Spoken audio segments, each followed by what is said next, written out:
tawag doon? Yung parang sa, yung nililid ng bahay na lang. Kaya rental house na 1 day or 2 days. Ayan, no? Nakakainis sa gitna na po.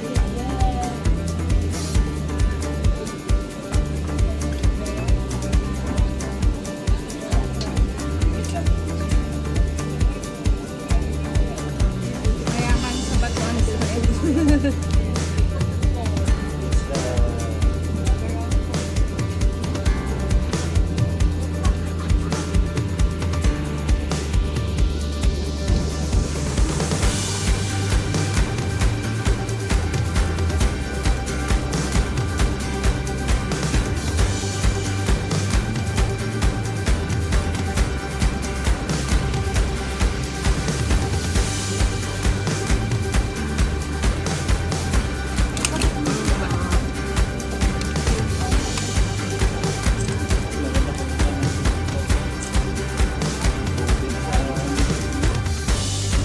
Meron dyan. Ayan, no? Aakyapin namin mamaya. Dito taas. Doon. Lakaran na naman ito.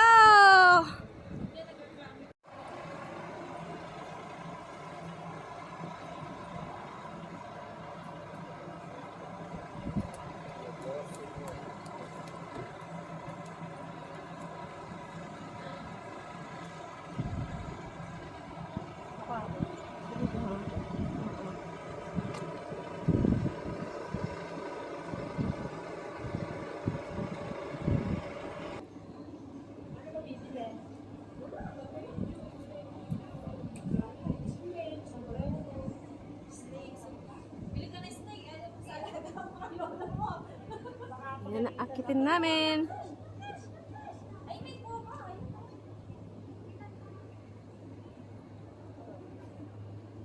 Mahabang lakaran to, ano? The city of Avdat watches from on high over the desert road, linking the Arabian Peninsula and Petra in Transjordan to the port cities of the Mediterranean. The ruins of Avdat, named after the Nabatean King Obodas, attest to its magnificent past. They are a window onto a unique continuity of time periods, royalty, and religions. Over the centuries, as the city flourished, it became renowned in the history of the ancient desert. Avdat was established in the 3rd century BCE as a way station in the heart of the Negev highlands. The great Nabatean camel caravans from Arabia stopped here, bearing their cargoes of perfumes, spices, incense, and other costly goods. At that time, those wandering Nabatean tribesmen were among the few who dared ply the dangerous routes across the arid expanses. This road, 2,400 kilometers long, which existed from the 3rd century BCE to the 4th century CE, eventually became known as the Incense Route. The Nabateans were originally tent dwellers, constantly on the move.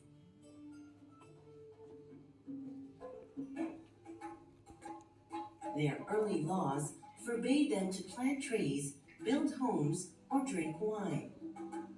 But after they became a rich and flourishing commercial kingdom, the rules changed.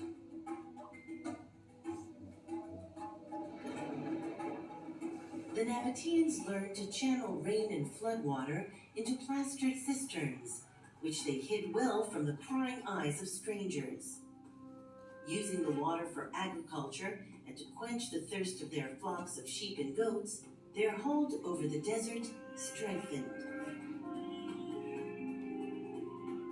At first, they built forts and way stations along the road, providing food, water, and shelter to the caravan drivers and their camels.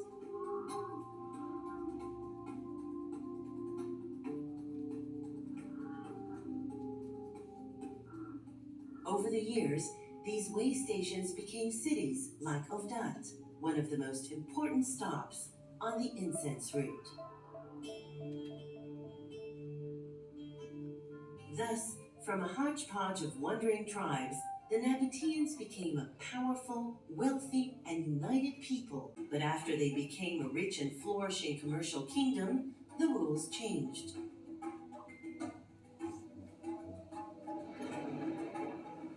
The Nabateans learned to channel rain and floodwater into plastered cisterns, which they hid well from the prying eyes of strangers. Using the water for agriculture and to quench the thirst of their flocks of sheep and goats, their hold over the desert strengthened. At first, they built forts and waystations along the road, providing food, water, and shelter to the caravan drivers and their camels.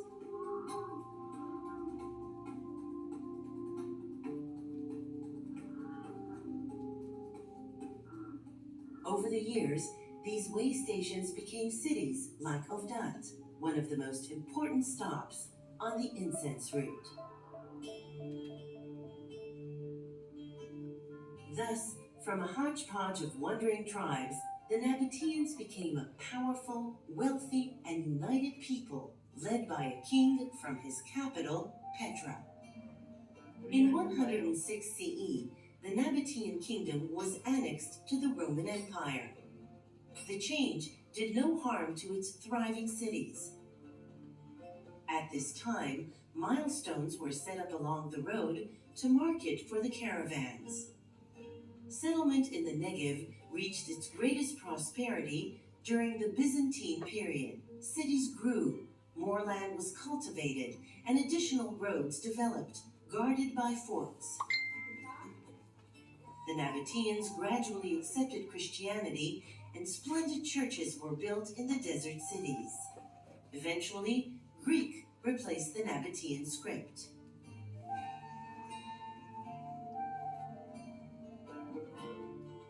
The UNESCO World Heritage Committee has recognized the historical importance of the incense route and the desert cities of the Negev that grew up along it.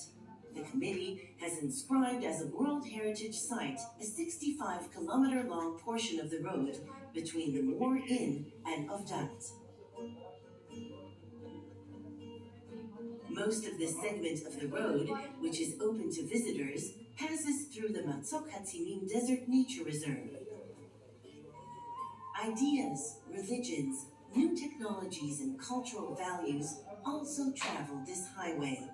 And so, over the centuries, the incense route became a major influence in bringing together society. The incense route became a major influence in bringing together societies, people, and cultures.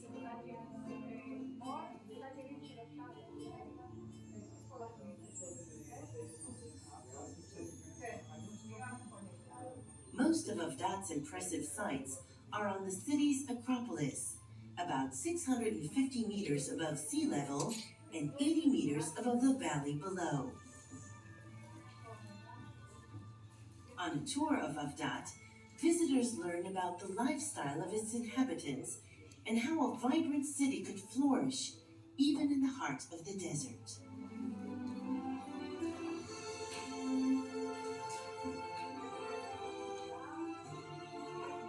Near the visitor center at the foot of Avdat is a wonderfully preserved bathhouse.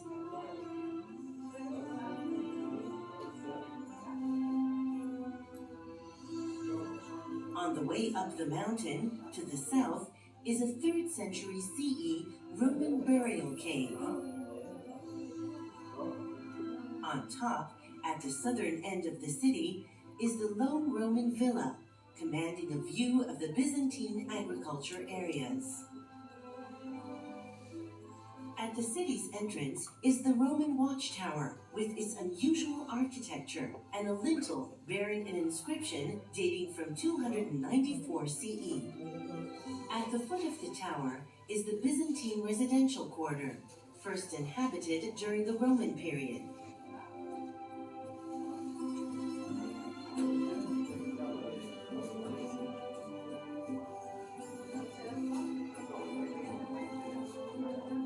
Opposite the gate of the city's fortress is the wine press. The press is often used to make wine in the ancient style. Avdat has 5 such presses, attesting to a thriving winemaking industry in the Byzantine period.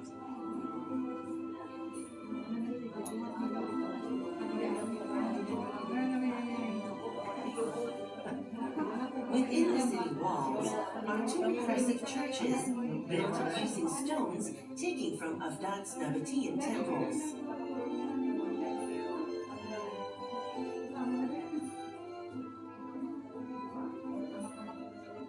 The lookout platform at the northwestern end of the city stands over the ruins of the Nabatean Temple. It reveals a spectacular view of the city's slopes and the expanses of the Negev highlands. The western slope is riddled with caves carved into the limestone behind some of the hundreds of houses that once stood here. The caves served as tombs, dwellings, and storerooms.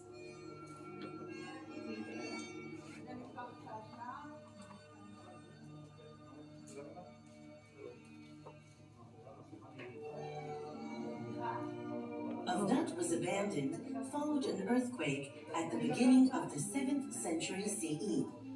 But its silent remnants and the incense route that led here continue to tell the story of a unique culture that brought the desert alive and ruled it for centuries. Please help us protect Avdat National Park for you and for the generations to come.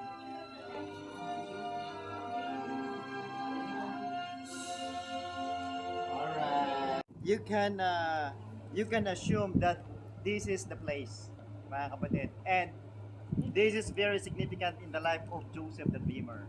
So do you know Joseph the Dreamer? And I love the So movie. how can we connect Avdat National Park to the life of Joseph? So as the video told us, it is the spice and incense route, right? So with that, let's connect the passage in the Bible. So Joseph, as a summary, his brothers were jealous about him and they put him in the pit. Not only the spice route, this is also the caravansary route, the caravans of camels that brought the spices and the incense. Now here we go. Okay, why we say this is connected to the life of Joseph? Because this is the only route going to Gaza and going to Egypt. So listen carefully in the passage, Genesis chapter 37 and then verse 23. And it came to pass when Joseph was come unto his brethren, that they stripped Joseph out of his coat of many colors, that cast him into a pit, and the pit was empty, there was no water in it. Where is this place?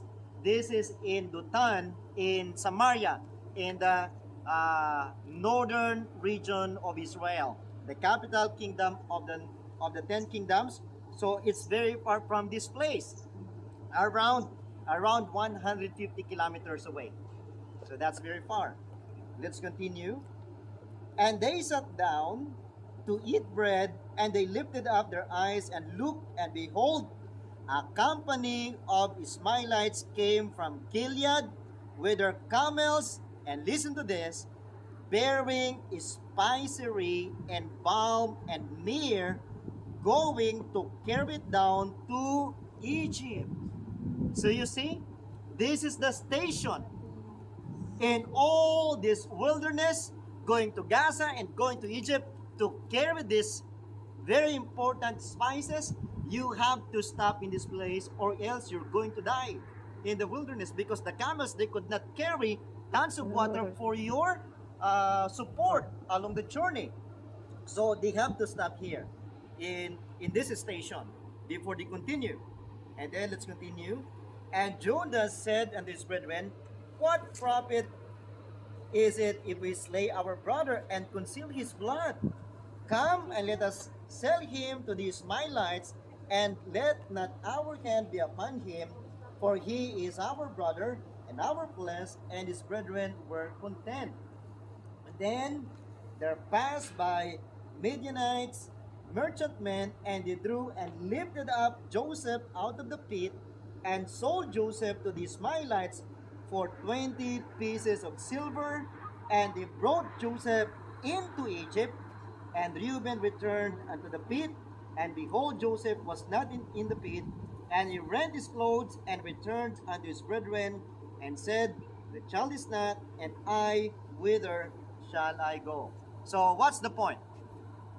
So the caravans from Gilead, they passed through Dothan.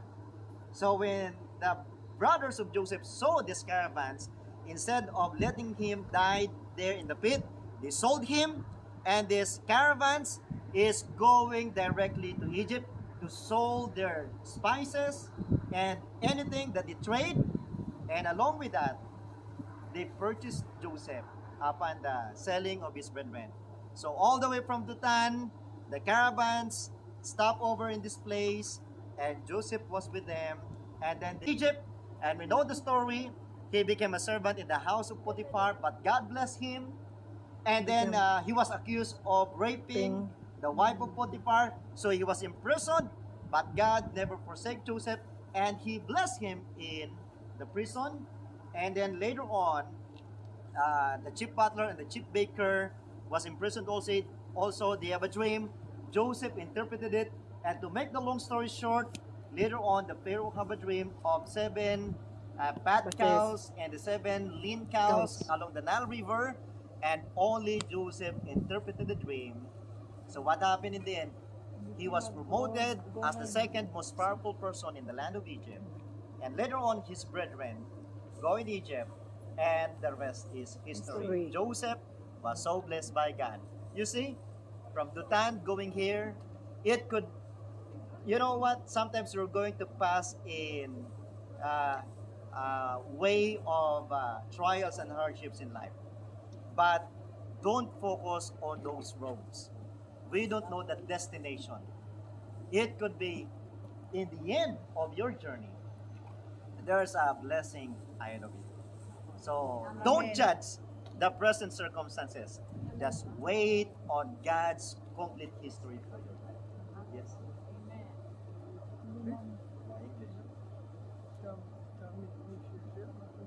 No? What's that? Jacket. May nakaiwan sa inyo ng jacket? Tik! Yes. May nakaiwan ba daw ng bag doon? May nakatapag mo. Bag! Hoy, bag daw! As I told you mga kapatid, don't judge your present situation right now. Don't judge your present circumstances. You don't know the end of this journey. Diba?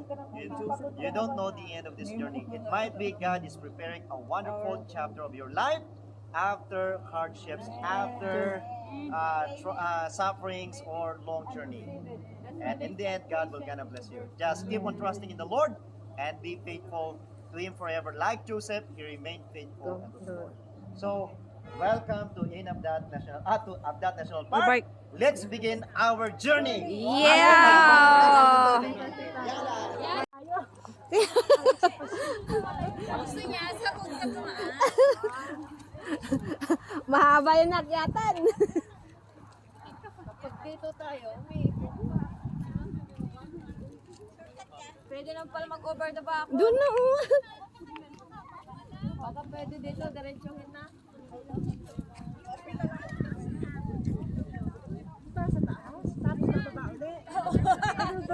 Bakit ayaw mo? Sumo ka na? Buti hindi mo sinama sa mga. Kailangan ikaw ka na.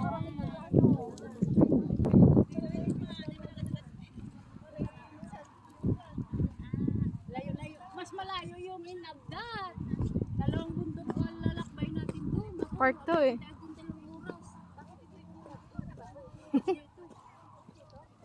Tagal lang kasi tayo doon sa farm na yun.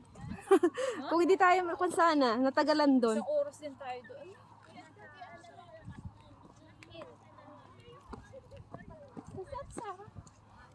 Nanghihina na siya.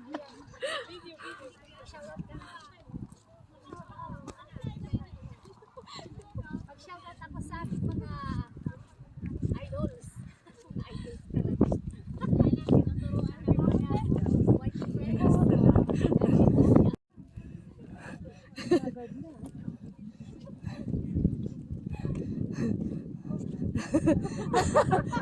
Mahihingaling ka dito eh.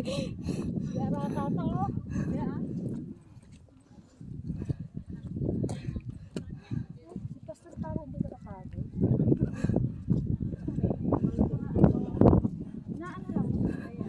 May nasa huli pa. Nasa dulo pa. Oo, nasa dulo pa. Tabi. Tabi. Tabi. Tabi. Tabi. Tabi.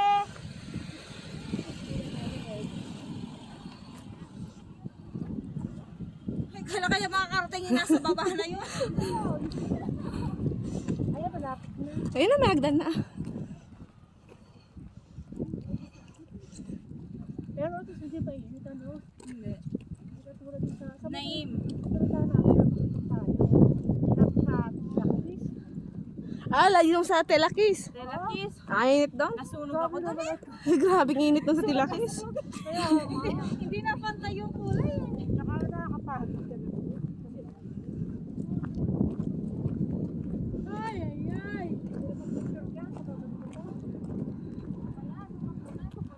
See, tingnan mo, oh. Ano ba yung iba, oh? Kaya maganda, no? Maganda pag nasa baba.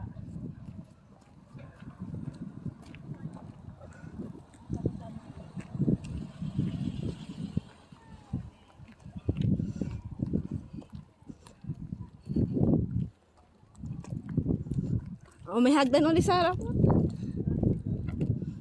Makakaitis mamaya kung raramdaman dyan.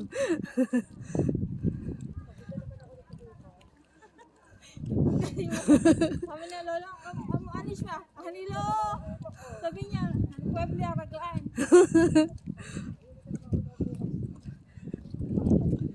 Okay, hagdan na.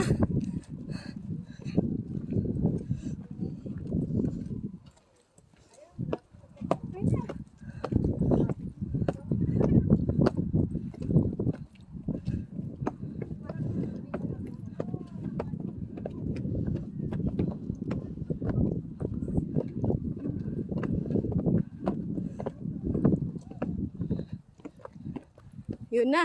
Bet. Mataas to ah.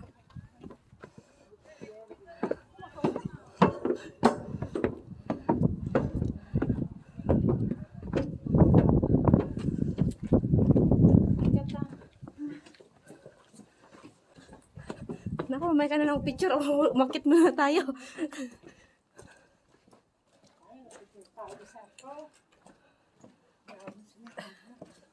Tayo dada. Si Pastor? Saan tayo? Diba? Ay, dito. Cave. Ah, pasok tayo sa cave. Ay, yung pangapasok. Wow! Pasok! Yan ba? May cave. Wow.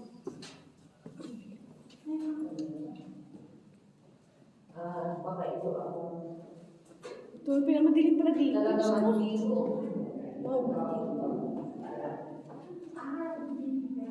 Ano sa loob? Wala? Halika po.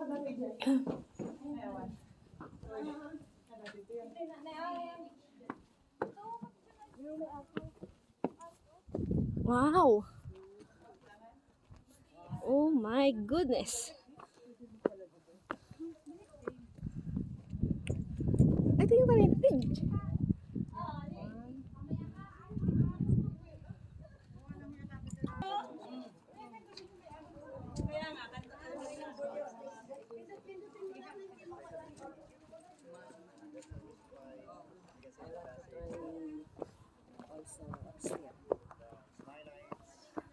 Okay.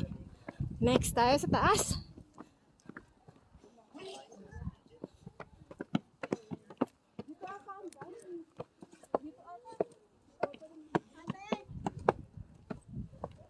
Muna tayo sa taas nila.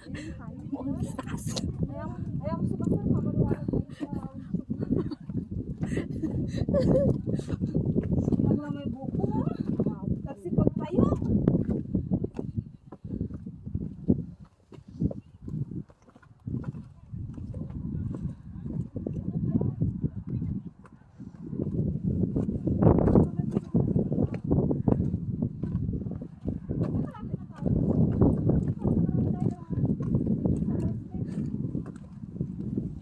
mabababa.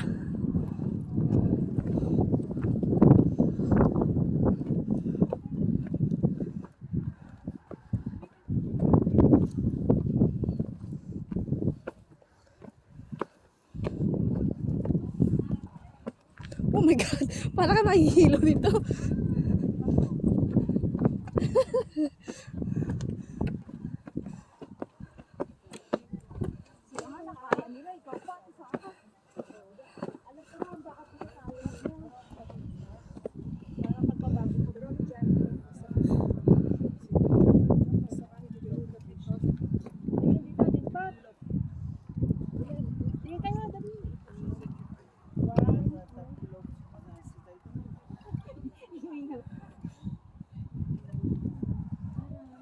Mahirap.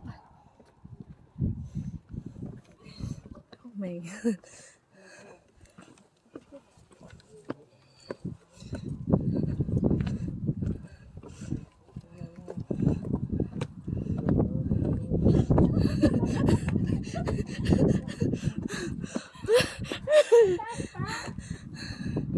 Oh my God. Yan ang nakakit natin. Oh.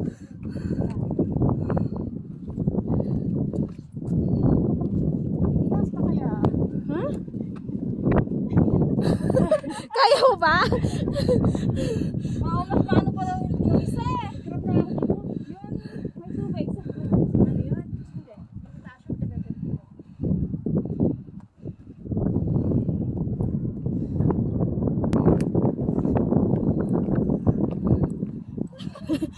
Yan maakitin namin. Alam mo, wala ko naman pa natin bukas.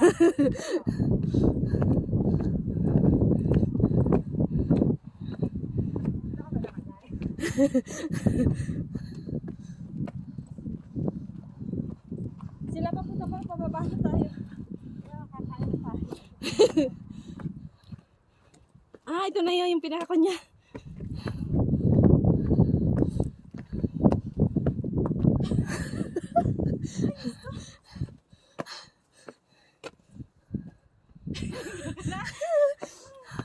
Hindi ko sinabi si Mati sa mata.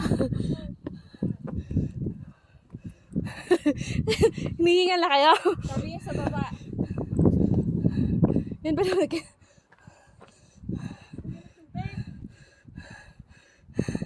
Yung dalawa nagpapahinga. Sa kataas ba naman nilakad namin?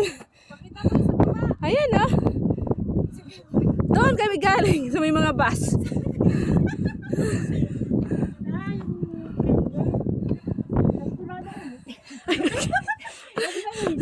Sira ka talaga.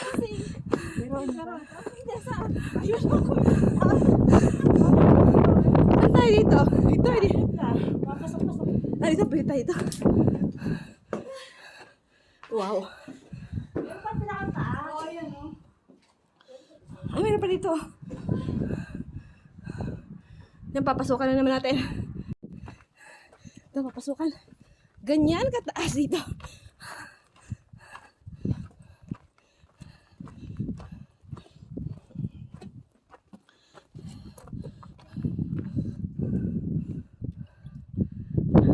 Ayun, yung camel na yun, pupuntahan ba natin? Parang, sasakyan ang pwede. Wala. Tatawa lang naman pala yan. Ayan na, dyan pa. Picture. Picture ako, hinihingal ako. Pero, maglakad. Diyos ko. Nalipang ako.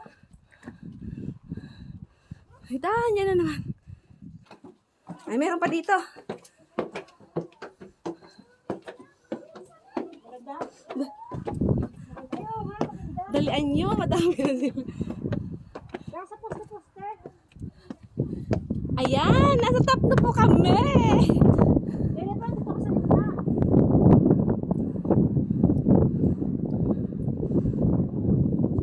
Ayan, kaganda.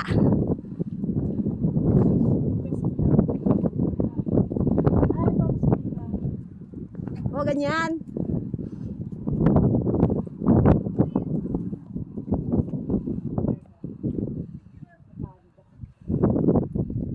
Amazing.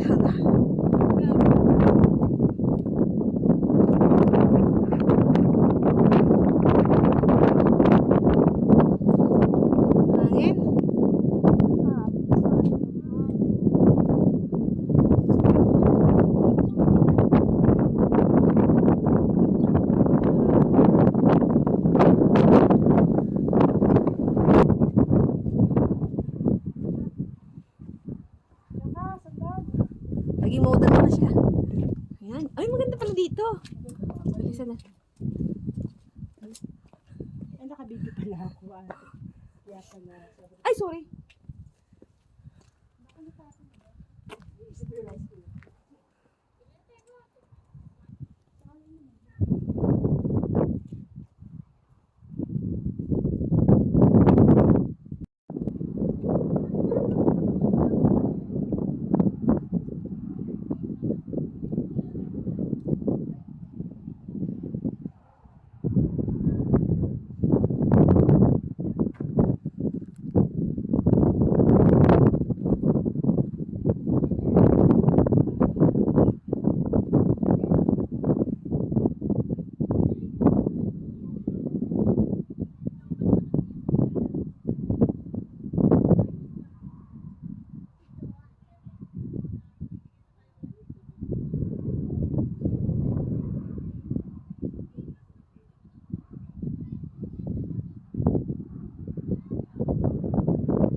Ay, ito. Ano pinaka nito? Church of Chotoros. Ah, gato pala yun. Chotoros.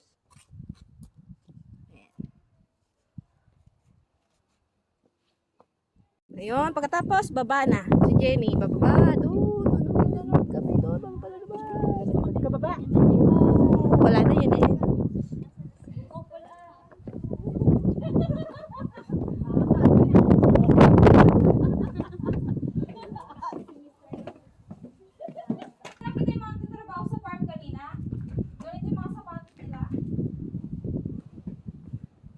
Okay,